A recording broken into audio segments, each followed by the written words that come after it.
Good morning, everyone. Good morning. It's good to see everyone this morning. Ladies and gentlemen, we're now in the hands of Ms. Lisa Lambert. This is the pre-meeting of the Mobile City Council, Tuesday, March the 19th. We have approval of minutes from March 12th. Any issues, anyone?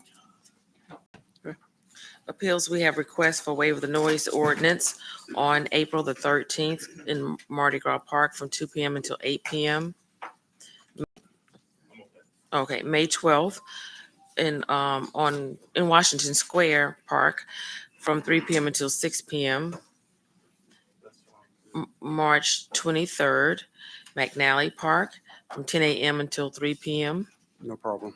April the 6th on Park Street from 4 p.m. until 10 p.m. No problem.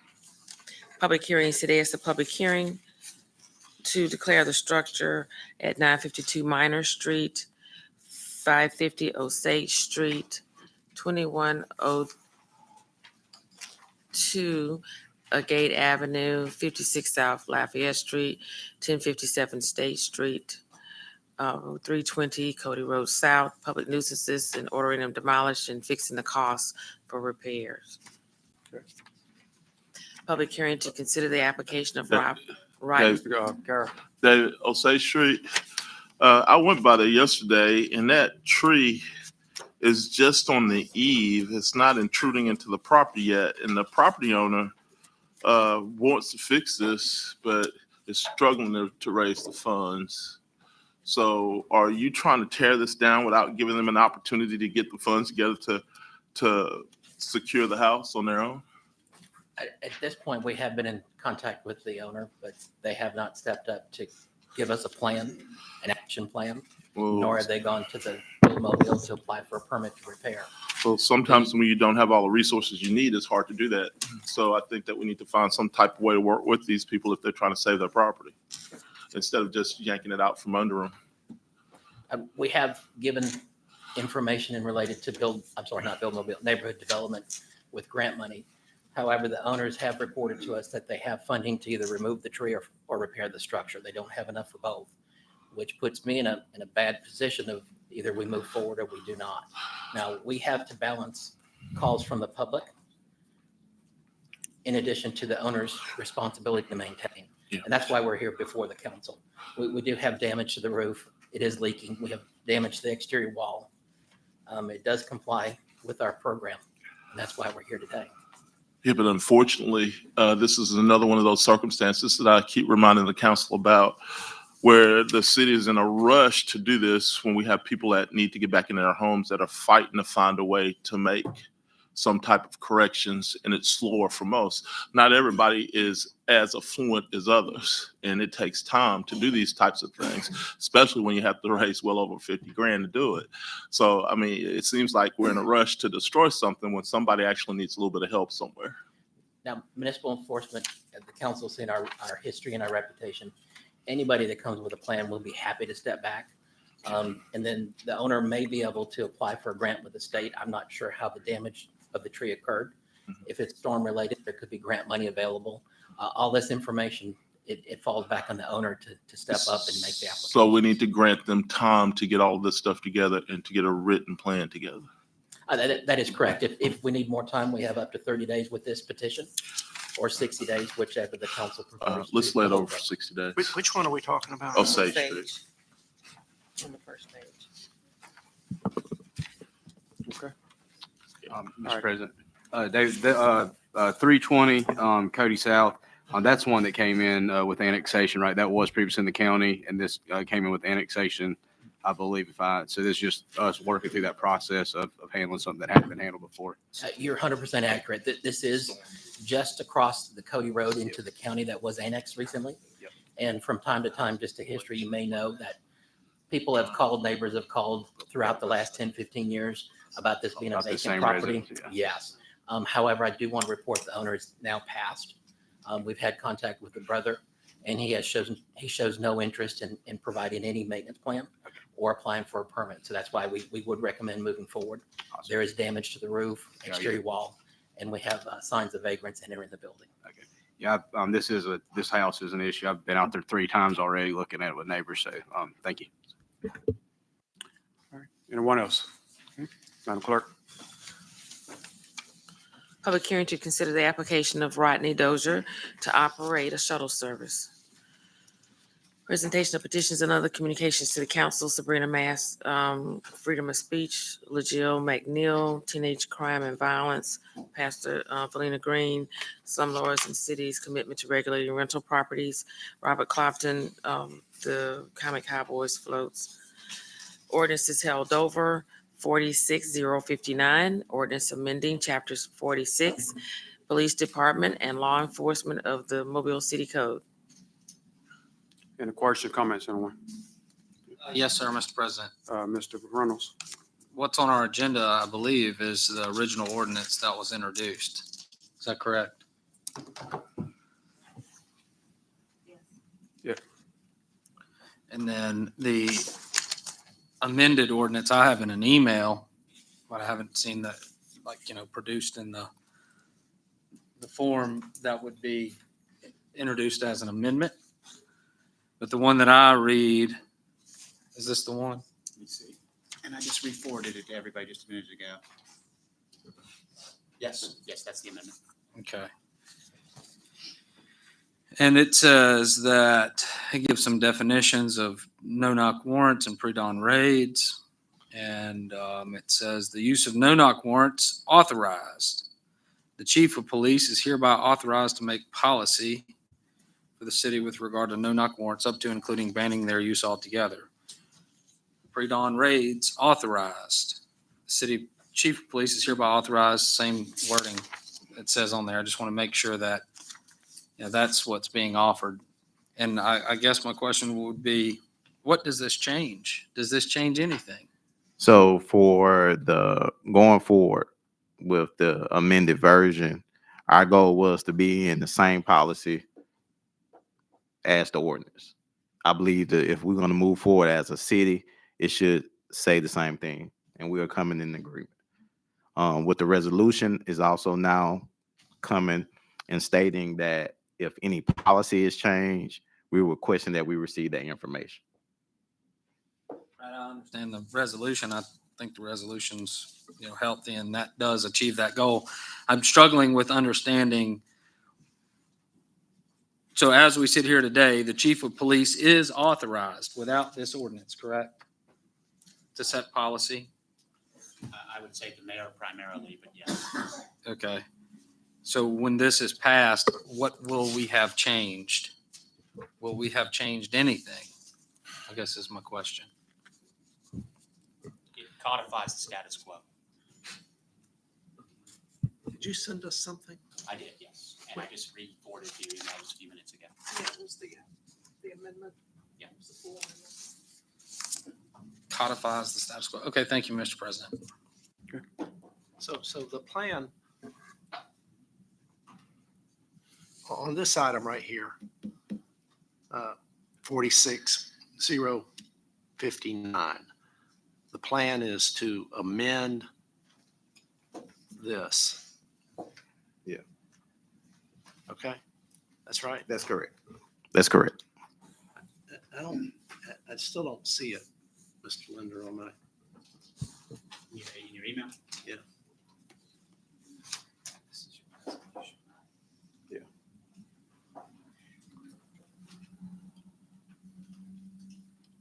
Send it about 9:03. I will.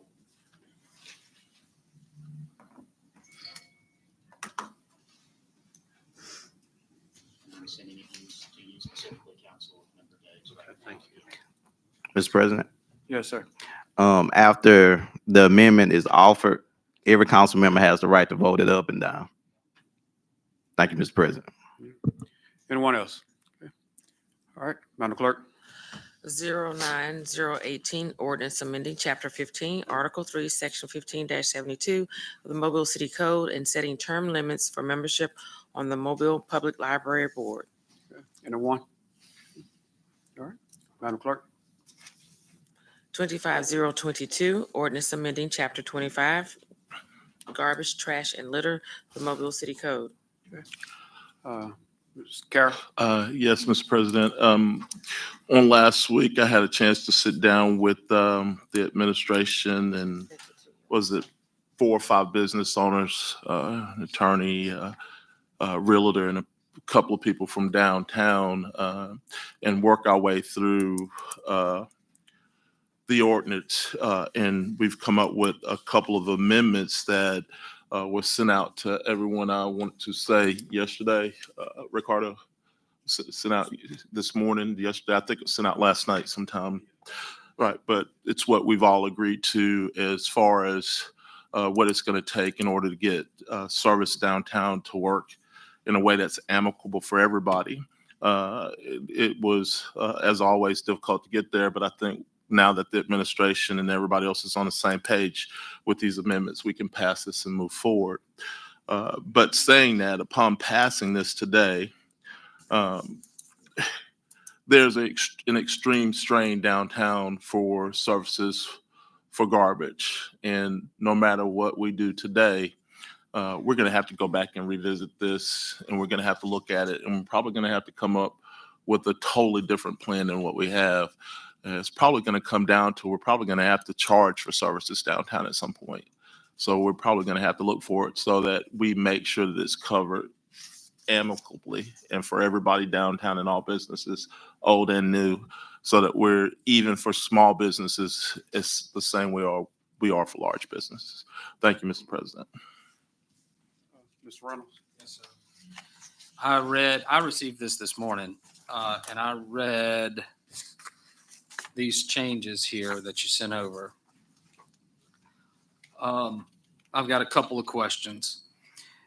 In the qualified business enterprise definition, it says that all businesses receiving services prior to passage of this ordinance revision will be automatically registered and continue receiving services. My question on this item is, do we have a list compiled of this already? And how was it compiled? Was it compiled from current business license holders or current people receiving services, as this states? It's just current people receiving services. And you have compiled that list? We have that list. Okay, can you produce that to us, please? Probably not by the. No, I've received calls from folks that are concerned or worried that they are receiving services, in fact, but they're concerned that they're not going to continue to be on the list, or because a list is not produced to them, they're not sure they are on the list. So can you produce the list to us? I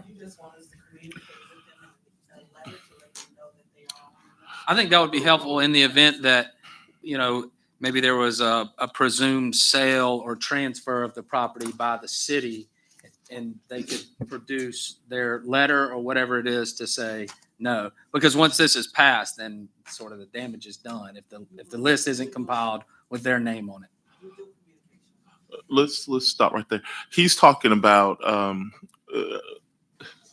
Rob. He's talking about the exact thing that we battled over, and he's talking about use change of facility. He's specifically probably talking about Lewis Golston, who we know I've had a long conversation with, and the change, if his properties were to change and the square footages and all those things. The existing buildings in the way that they are, if there's no use change, will be grandfathered in even if the tenant changes, as long as the use change doesn't Understood. change. I'm just asking for Now, a list. with, As long as it's no use change, that's what we said. if it's a bar or restaurant, correct. Right. There's no ambiguity here about what it says. Okay. It says that a qualified business enterprise is a restaurant, We'll bar, get you the address. or office building, retail Yeah.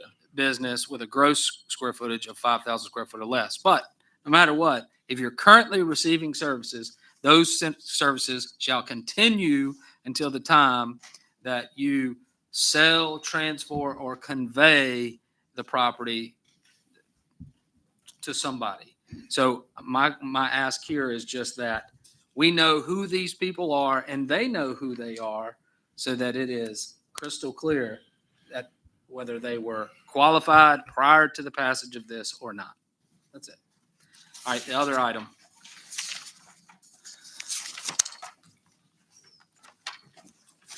of changes that were suggested. There is a bit of a conflict, it seems, here on page 8, where under commercial outside of downtown business district, it defines in item 1, dumpster enclosures, how they're to be constructed, their placement, that thing. And then on the next page, it has in item H, dumpsters under commercial waste collection. I understand maybe the intent was to make sure that this new language applied to downtown, but it doesn't say that in here. It just simply says commercial waste collection citywide must meet these parameters that directly conflict with commercial outside of downtown business district. Go ahead. I understand your concern, and you're actually absolutely correct. And we can make that small to make sure that that's the second page on page 8 is limited to the downtown district in accordance with the DDD. That's right. It matches the DDD code that's in place. Understood, but the way that it's written here, it applies citywide. It was just left out. I understand the intent. Those are the issues I've raised this morning in my brief reading. That's right. Yeah, we're fine with that because the intent was just for it to be down, and also to match the existing code so that everything was uniform from code to code. You wouldn't have to go jumping from code to code to find it. With regard to this list of these businesses, because this ordinance does say all business receiving services prior to passage of this ordinance, we don't know who those people are. And once this is passed, it's what's done is done. Whatever list is produced, that's the city's record of it, regardless of whether the city is providing services to them or not. Mr. President, on that point, I think kind of what Councilmember Reynolds is looking at is, and this, I just see the situation. For years and years, the city's picked up the khaki trash can breaks. Somebody calls 311, and then, is told, well, I'm sorry, you don't qualify, even though, they've just been. So I guess kind of the question is every trash can has a number. I mean, are those numbers assigned to the address? Is there a way we could pull that and say these, as of today or as of yesterday, these people have the service and we can continue to service them? My fear is trash can breaks. Sorry, you don't qualify. So we don't, for the new carts that are just starting to go out, we're tracking those lists. But I mean, there's 20 years worth of carts out there that has not been done for. So, that is a process we're using moving forward. However, what we do have right now is we've been using getting some tracking software that's done so we can kind of more streamline our routes. And so the downtown route should have all the addresses listed, in that tracking software that we're currently picking up. So that's really, I'm just going to gather that list, and that's what I'll forward. Okay, and is it listed by property owner? I think it's listed by physical address. Okay. I guess I'm struggling with, how do you know if somebody sells, or, are y'all going to be constantly searching probate records? I mean, I don't understand how you. So if you're tracking it by business license, that there could be a Well, what they're going to do is doesn't have a what business they're going to do. They're going to take the address of current services. They're going to match it up with the current businesses. Okay, and produce a comprehensive list of who's getting services, and then we'll provide notification to the tenants. So they'll take the list of address of services. Okay. And then match it up with the business names. Okay. And to provide notice to the council and to the tenants, if you'd like. Okay. Prior to the passage of this. We'll do that. We'll pull the list sometime today and then we'll get it matched up and we'll send the list. Okay. So I just want to make sure it's prior to the passage of this, that it's clear. We'll pull the list prior to the 10:30. We'll have it run. Yeah. I appreciate all the help you guys from over the weekend, especially Saturday. Rob, cutting up a lot of our time trying to get it all together. But on the issue of 5,000 square feet, that's a huge compromise, especially when it comes to new businesses downtown. If I don't know how many of you have been in and out of some of these buildings downtown, but the smallest floor plan and footprint down there is sometimes 8 to 10,000 square feet on one floor with those large businesses. So it seems like it would be almost impossible for a new small business to even have the ability to have their garbage picked up without some type of other service coming to pick it up downtown.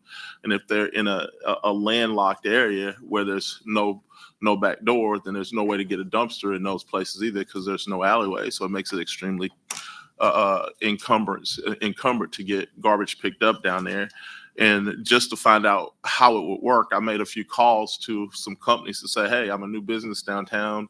I need you to pick up my spot. And some of them simply told me, I'm not coming to pick it up unless I have the contract for all of downtown. So it makes it real difficult. Now, on this compromise, I'm willing to go there today.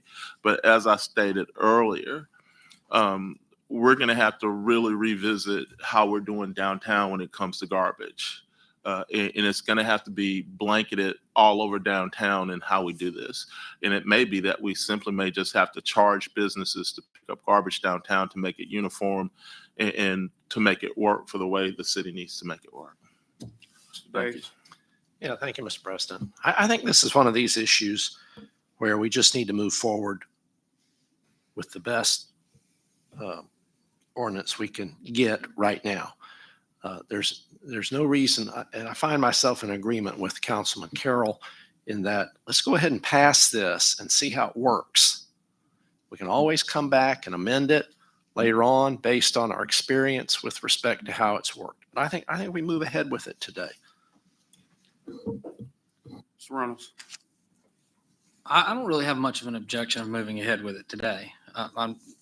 I've been through this thing too many times already. I would love to see it brought to resolution, but I'd also like to see it brought to resolution with these things that I suggested that I think can be managed between now and the 10:30 meeting. You know, it seems like modest changes in the city should already have a list of who these people are. And, you know, we should be able to get that fairly quickly, I would think.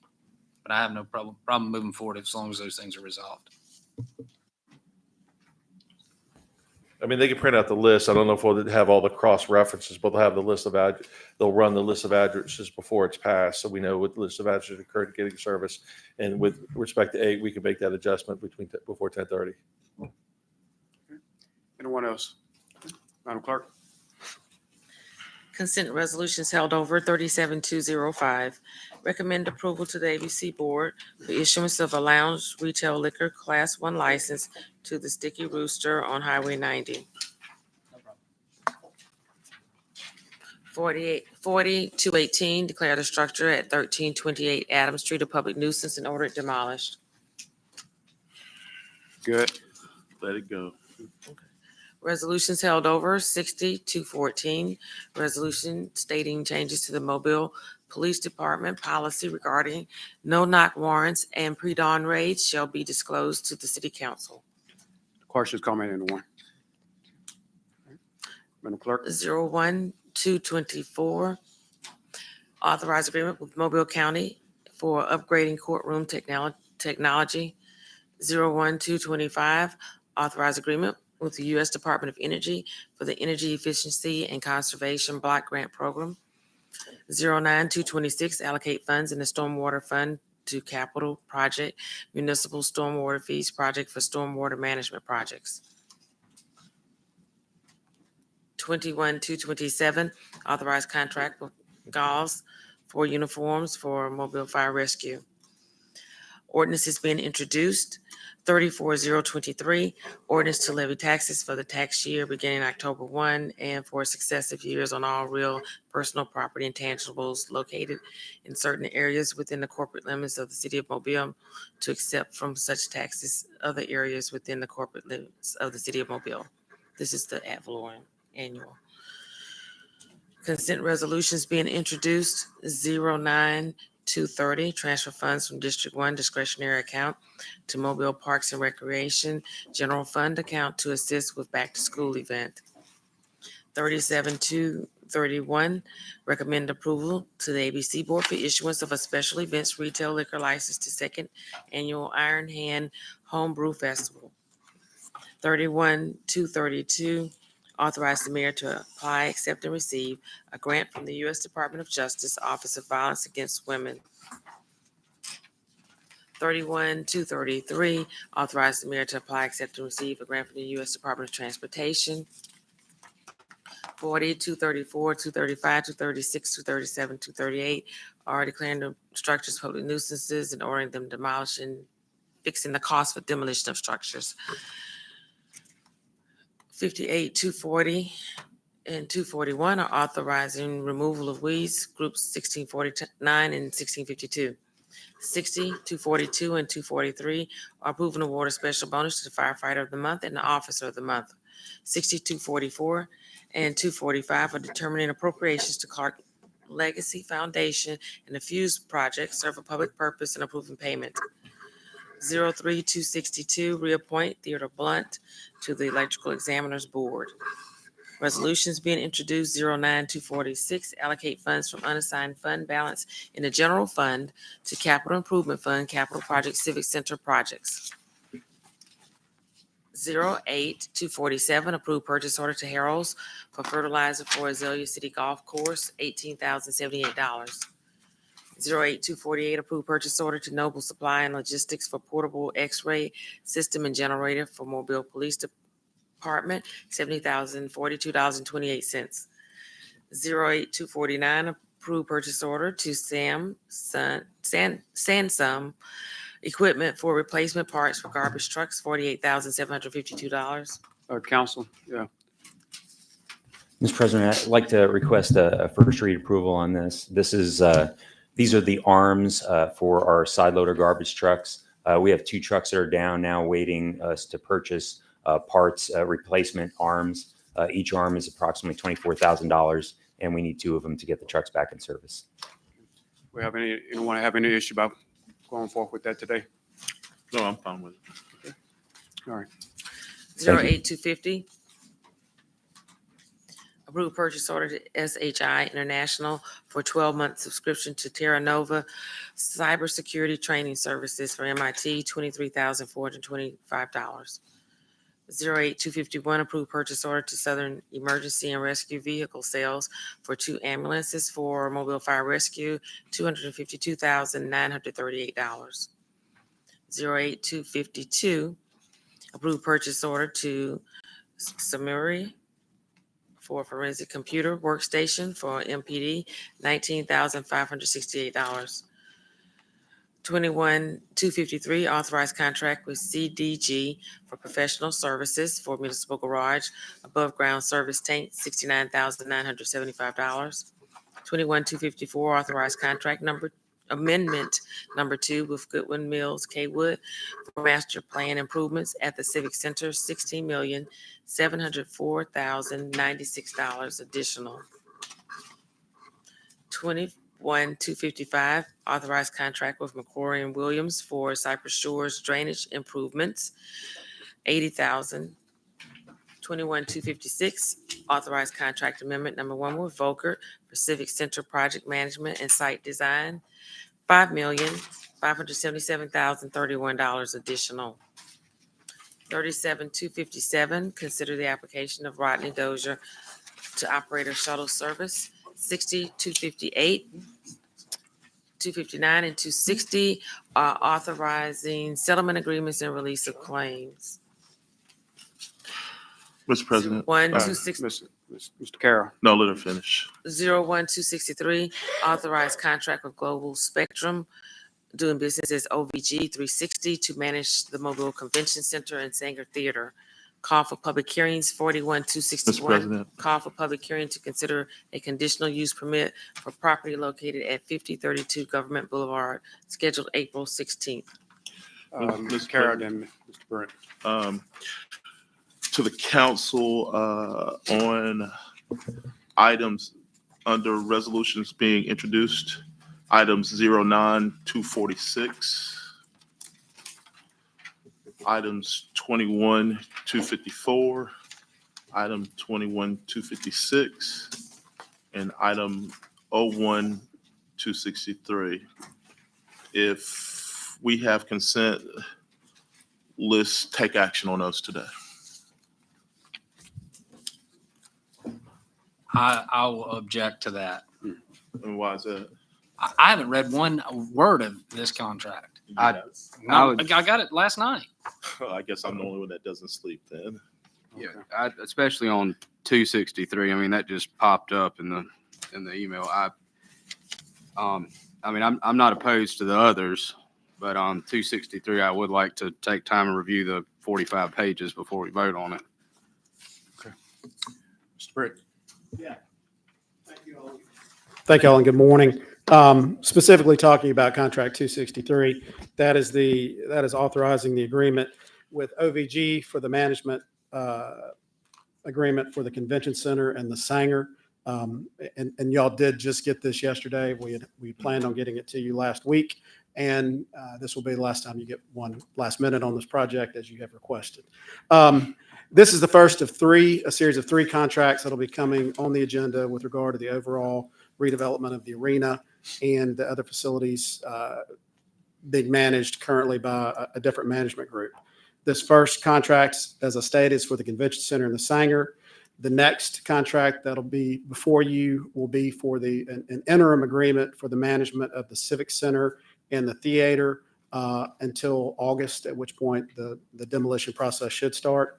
And then the third agreement will be the management agreement for the new arena, which will come before you in conjunction with the plans reaching the 60% design mark and the demolition project being cleared to go forward. Before I forget, we do have the representatives here with us today from OVG that'll be able to fill in the blanks and answer some questions that y'all may have after I walk through the contract. Again, the goal is to have it before you today so that you can look through it, consider it, have questions that may come up during the week. We can get those answered so that it's in a position for passage next week. As you will see, as we go through each of these three batches of contracts, that we've got a common set of goals and structure for all the venues that are going to be managed by OVG. One, we're attempting to shift the risk for operational loss at every chance we get from the city to the management operator. We are incentivizing success for the venues and for the operator. We are also trying to make sure that we ensure and incentivize a positive experience for the customers using all of these venues, whether it's the convention center, the Sanger, or the new arena. And we're recognizing investment by our partner, OVG, in each of these facilities. And all three, they will have a substantial level of investment, not only on the capital side, but also on the revenue side and the going forward success side. And we feel like we've satisfied those goals in what's been presented to you today. Again, this contract today is just for the convention center and just for the Sanger. Each one of these three agreements will be structured a little differently. But for the ones before you today, it includes a $2 million capital investment for OVG going into the facilities. That'll be immediately available funds. The funds will have to go in before March of next year. And the use of those funds is being will be determined jointly between the city and OVG to maximize their dollars as they're going into each facility. I'll turn first to the convention center. The convention center agreement is the only what was traditionally considered a fixed fee structure for its use. Right now, we're paying the manager $150,000 a year as a fixed fee basis. This contract will go up to $200,000 a year. The other difference, in addition to them putting in the capital, is that there will be another up to $200,000 in incentives that can be earned for the manager of the convention center, and that's up to $100,000 as a qualitative incentive. And to reach that, they have to beat budget each year by 3%. And depending on how far they go above budget, they're entitled to a percentage of that gain over the budget target, capped out at a maximum of 100%, $100,000. The second $100,000 the potential incentive is a qualitative incentive, is how we styled it. And this is based on how well they're performing. And that'll have 5 factors, and you'll see that in Exhibit F. It's a customer satisfaction factor. It's a cleanliness factor. It is a diversity and inclusion initiatives factor. It's a Visit Mobile relationship and support factor, and it is a community involvement factor. So we're attempting to incentivize their success and incentivize the success and the return factor for convention coming here.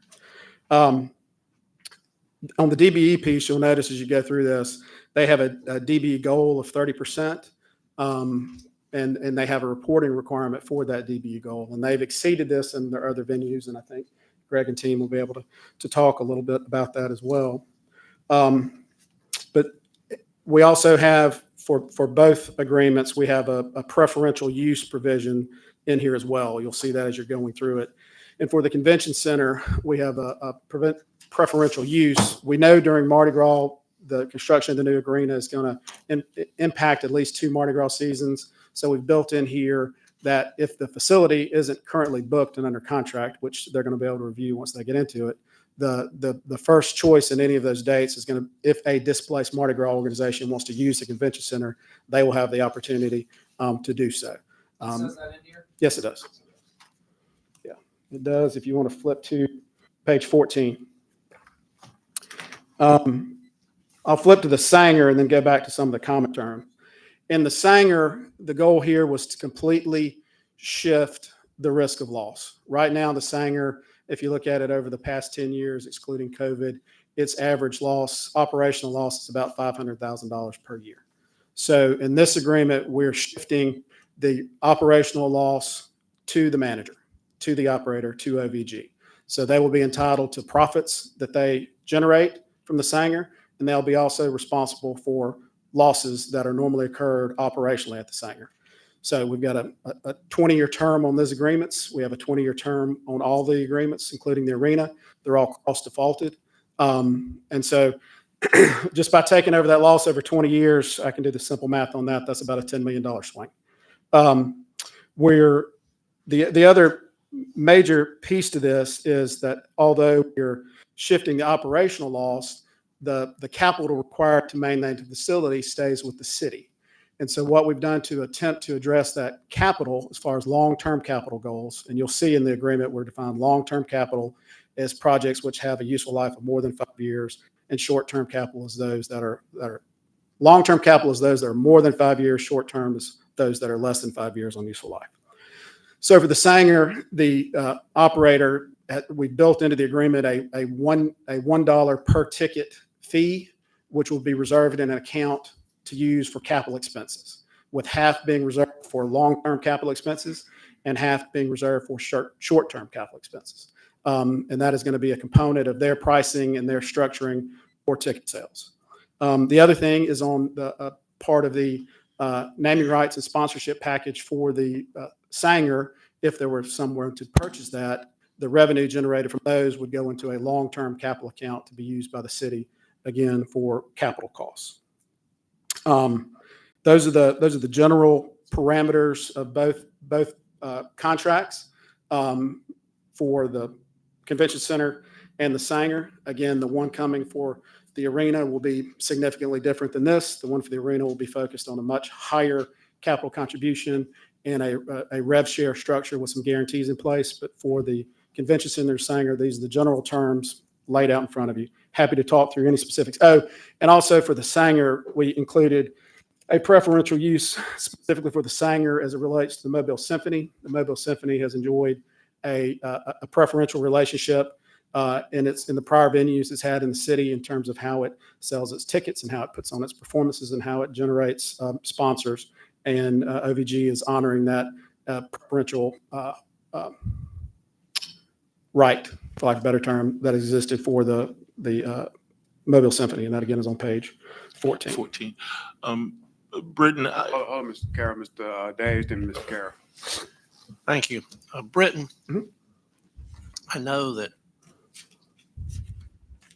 there is a huge incentive on the part of the city to move ahead expeditiously on these various items, because if we don't meet these timelines, it can increase the cost of the Civic Center project and impact whether the project can be completed within 2 Mardi Gras seasons. Correct. It'd be helpful to me if we could get from you or the administration a list of each item including the ones that are currently on our agenda. Each item that you intend to bring to the city council for approval, when you intend to bring it, by when it has to be acted upon by the city council, from now till the end of the current calendar year.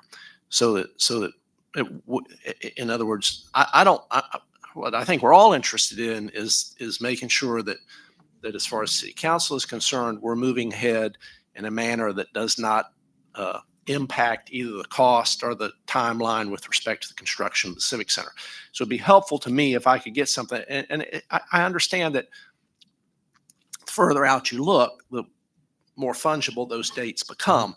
But I think it would be very helpful to us to know what you're going to expect from us and when you're going to expect that from us. That's very reasonable, and we can definitely do that. I'm looking at our program management team, the Volker guys, and I feel like they can do that fairly. Yeah, it's no problem at all to supply that. We already have all those dates forecast. You could get that to us, that'd be great. Dates and documents, Hmm? right? Dates and documents. Well, some of the documents they're not going to have right now. I assume that there are some documents maybe further That are still being drafted, they don't yes. have yet right now. But the main thing is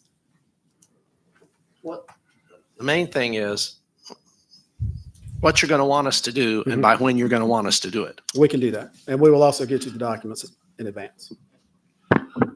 Yeah, Britton, the only thing that I didn't see in any of the preferential treatments or agreements for use was Mobile Ballet included in any of this at the Sanger or anywhere else in anything I read this morning and last night. They usually use the old theater a lot of times, and they're going to need some places to go. I know that there are a few stages in the city that are large enough, Davidson and Baker, but they may not want to go way out there to Davidson and Baker, plus it's in high school atmosphere. Is there a way to, if the stage is large enough at the Sanger, to include them in the language for the Sanger? From a technical aspect, I don't know how to answer your question with regard to what the ballet needs, but if that is a possibility, I'm sure that the OVG guys can make that work. All right, well, let's make sure we include them in that language. Sure. And one other point, I did reference that it's a 20-year term. In the convention center agreement specifically, there is a provision that if they do not meet their budget goals for any consecutive 2 years after a ramp-up period, that the city, there is a termination provision for their failure to perform. And one of the major issues, which is very positive from our experience to this point with OVG, is that the budgeting process is going to be much different than it has been in the past. They're going to set a budget in conjunction with the finance department on an annual basis, and everything that they do success-wise will be related back to that budget. It's understood that convention centers generally are loss leaders based on the groups that they bring in, the conventions they bring in, filling up the hotel rooms, but all that's quantifiable and measurable. And so that'll be something that is able to track. And I know that OVG and Visit Mobile are going to be working hand in glove to ensure that we're maximizing our revenues. And that is part of the success that OVG will be able to have if they want to hit any incentives. They've got to beat budget every year. So, Ms. Gregory. Speaking of making sure that different groups do or are able to get in and do what they need to do, ballet is not the only one that has been using the theater. The Distinguished Young Women is another one. Whether the stage at the Sanger is big enough is anybody's guess at this point, but they still need to have a place to put on their program. It is a national program, so we need to try to accommodate them as best as possible. This may not be the place to bring it up, but when we talked about trying to accommodate some of these bigger programs, the ballet, opera, Distinguished Young Women, when we were talking about the arena floor and being able to bring the stage out so that these programs would have a place to, continue their programs. One thing we really didn't get into was the acoustics and what they would need. That's something that I think we need to look at as the Civic Center construction goes forward. how do we make that arena floor something that these groups will be able to use? Because as we know, some big auditorium, the acoustics will be terrible. So if we could look at getting with some acoustic experts to see what the design should be, if it's a lowered ceiling with acoustical walls, a band shell, something, so that they will have a place to do these programs, unless and until we get some sort of a performing arts theater on the footprint. We really need to try to make that happen. I know within these 2 to 3 years, they have to find another place. But once the Civic Center Theater is in place, we need to find a way to accommodate these bigger programs that really have a need for good acoustics. All these echoes and things for them just will not work. I'll take those. To your first point, the administration's had over 20 stakeholder meetings in the past several weeks in the past month leading up to the announcement that was made last Thursday. Those stakeholder meetings will continue. OVG can talk through what their plan is as far as reach out with existing community groups that have been utilizing these facilities, but I know they have an aggressive plan there. To your second question, that really gets more into design features. The arena, when we're specifically talking about the convention center and the Sanger today, we have talked about in multiple meetings the acoustics piece of it with regard to both the Great Hall that has been designed as well as the breakout rooms. And assuming what he walked up here to speak on, but it is a factor in what we're doing for the new arena piece. Would you like to add anything? Yeah. In addition to that, the way the rigging will be done in the new arena is the stage will be able to be set basically anywhere on that arena floor with a curtaining system for acoustical installation, so you can accommodate anything from a center full arena performance to pulling that stage to one end and doing just a quarter floor arrangement, which is kind of what you're getting at to help some with. Sort of an acoustic so that the ceiling is lowered as well, because it's going to be in this big arena. I mean, curtains won't work. It has to be an acoustical ceiling sort of a thing with maybe some walls or a band shell, something, so that any sound in there will be usable and not echo. Like a radio station or a TV station, when you go in to cut, commercials, you have to have an acoustical wall set up. Yeah, and we're not that far along yet in Well, design, that's why I said, as we're we go considering all forward, that. we need to look at what will work. We need to get, some sound experts in there so that we can look and see what it is will work. And then also, I don't think we really thought through, we were talking, I know the stage and big enough stage area for these groups, but will there be dressing rooms available close by for these groups that come in, Distinguished Young Women and the ballet, and they have to make quick changes as they go through their performances. So that's another, concern that we have that we need to try to see if we can figure out. Right. We'll consider all those things as we move forward with the design. Mr. President. If y'all, any other questions for me? If not, I'll let Greg speak for OVG. Ms. Wood. I just have one more. I love the $1 a ticket at the Sanger for Capitol being split 50-50. I know that's really hard to do whenever you're factoring that into the Civic Center. I mean, it's not a ticketed event for most of the things. But as far as the capital outlay moving forward for replacements, a couple weeks ago we spent money and approved to spend money and the city spent money to buy warming ovens and everything like that. The responsibility of those capital outlays, that still remains back with the city, I guess, or would that be with the operator now? I don't know what the useful life of one of those. I'd say less than 5. Yeah, if it's less than 5, those type are considered short-term capital. Anything over 5 would be long-term capital. Okay, and that would be us. Long-term capital is the city, correct. And then also too, I did see, again, I hadn't read through the whole 45 pages yet, but preferential use, making them aware also too, from previous experience, personal experience, we have the tennis courts, rain days, make sure they're aware of that. I think the key.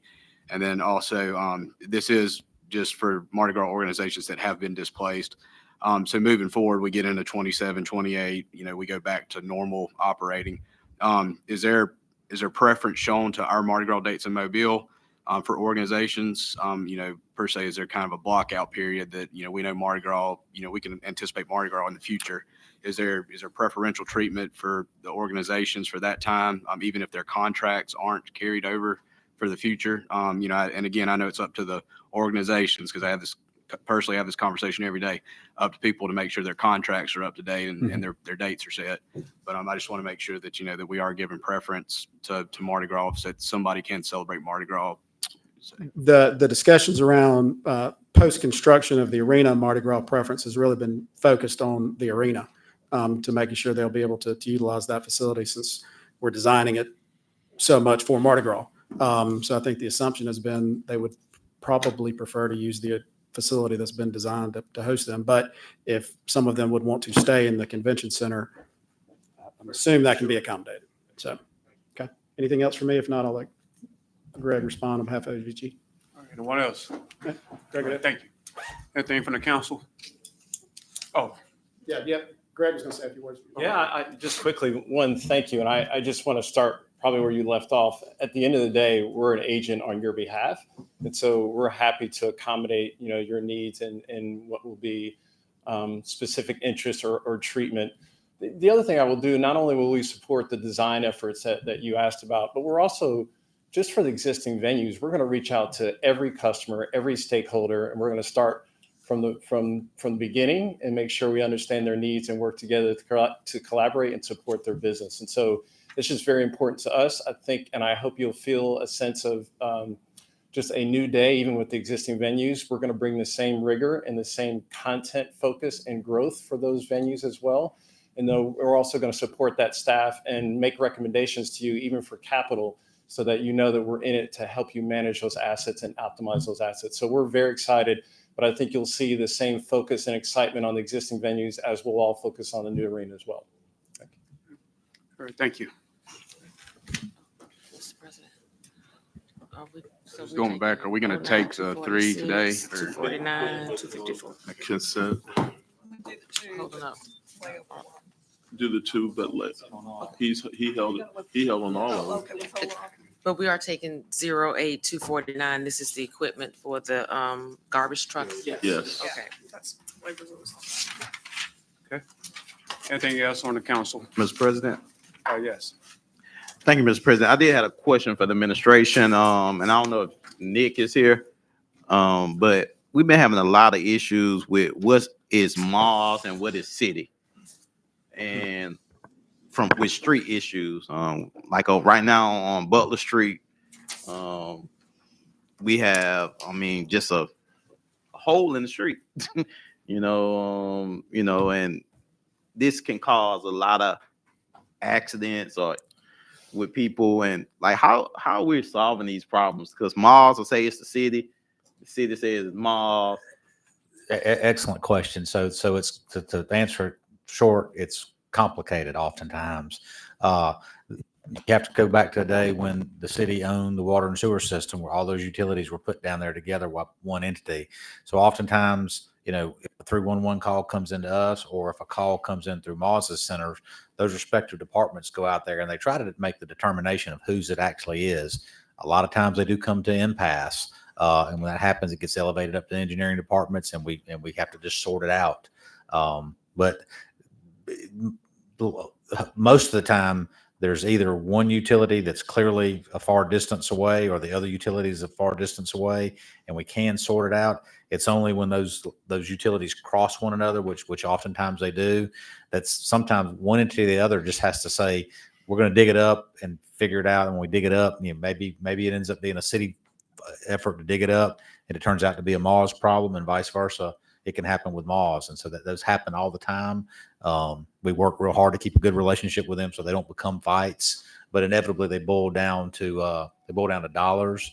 We have talked about in the past, just with the engineers speaking, trying to get to the point where there's maybe some sort of joint contract.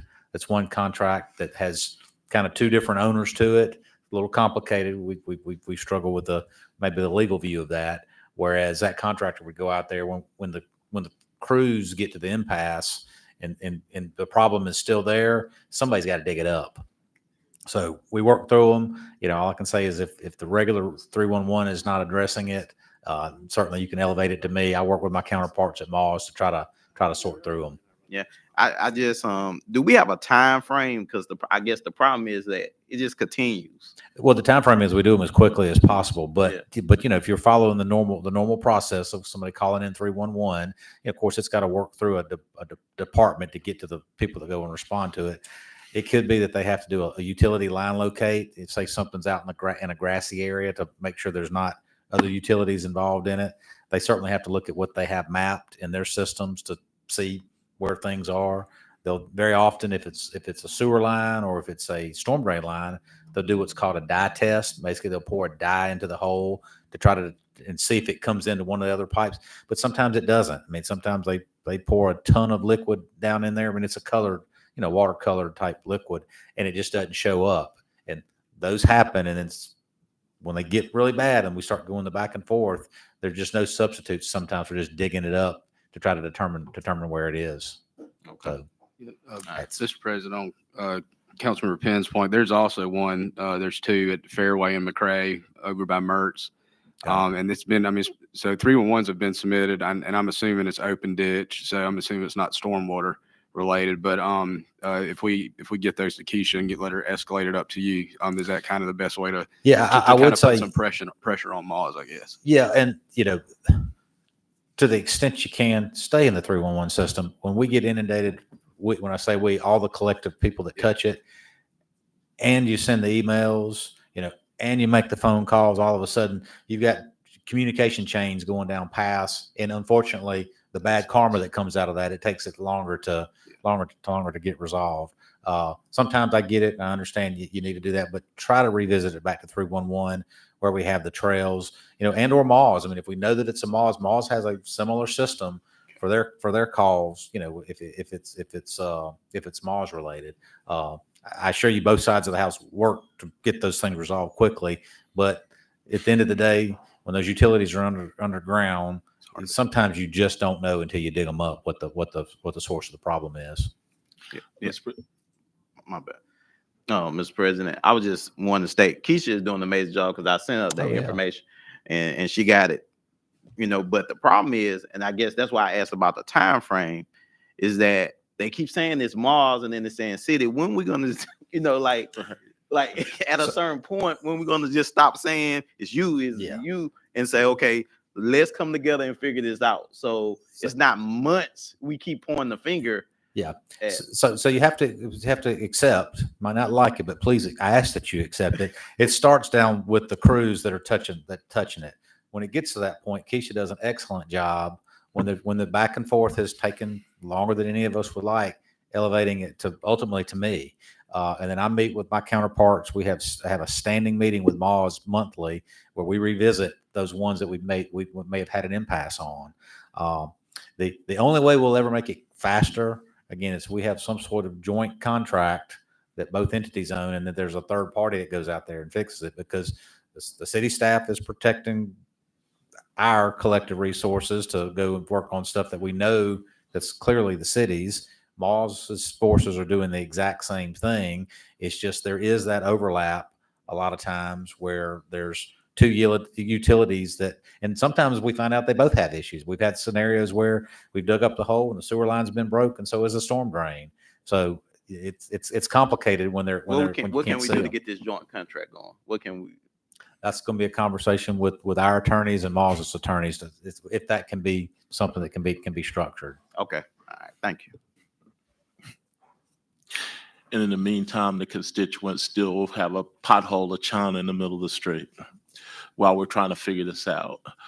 That's just still hadn't heard how we're going to fix anything. I don't believe that the Mobile Area Water and Sewer Board falls under the auspice of Zogby. And your board appointees out there are appointed by you. If there's an issue, call your board member direct. I would suggest that, because I think they have an emergency response number and a crew number out there that you can call direct, where they respond to issues that are their own, where we don't have to go through the administration to do that. And it's not like we're directing, but you can call direct.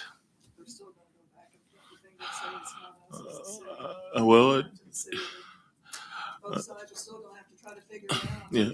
When the whole becomes a liability to such an extent that there could cause either property damage or physical harm to someone, or it's noted that the hole may continue to grow, like the one that is right in front of Emmanuel AME Church on St. Michael Street, then I'm pretty sure that we'll get a response. One entity or the other gets the call. Sometimes it's both, and one entity or the other will go out and put a traffic control cone or something by it. It's only when you start trying to determine whose it actually is, and if they go out there and Mars does a dye test and they don't see water, they don't see the colored dye going into the sewer line, they're going to say routinely it's not theirs. The same thing happens with the city staff. If the city maintenance crews go out there and they do a dye test and they don't see it going into the storm drain. And sometimes we've had scenarios where there's a hole out there and it's not gone into either one of them. And then when that happens, again, all you can do is go dig the hole up. But please remember, a lot of old infrastructure out there. So it's a routine thing that both sides of the city and malls are dealing with on a daily basis to try to keep those things at bay. Mr. President, thank you. But I think, Nick, I have more of these probably than anybody else in the city. I mean, the traffic controlling cones have sank to China. That's how long the holes have been there. I mean, we come out and we put a traffic cone up there or a water barrel or whatever it is, and 3 months later, the water barrel's underneath the ground because nothing's ever been done to it. These are problems, and they're growing, and they're become bigger than a nuisance abatement on the houses that we're trying to tear down. So we need to get moving on these. Long linear infrastructure projects. If Mobile area water and sewer won't take any responsibility on digging them up, then at some point in time, we're going to have to start digging them up and doggone assigning the problem or assigning the issue. I mean, if we dig it up and we blatantly see it's Moss, then we need to assign it and say, Moss, come fix it now because it's a problem to the constituents and the safety of road travel or bodily harm. While we're on the subject, we do have the new program in place for potholes. May not be the same thing that Corey's talking about. His may truly be more of an issue, but can we go ahead and start working the thing where we're going to mill the bigger patches and resurface where we have a number of potholes and that sort of thing? Yes. Yes is the answer. Okay. Okay. Anything else from the council? No, sir. Anything from the administration? Okay. All right, we see each other at 10:30.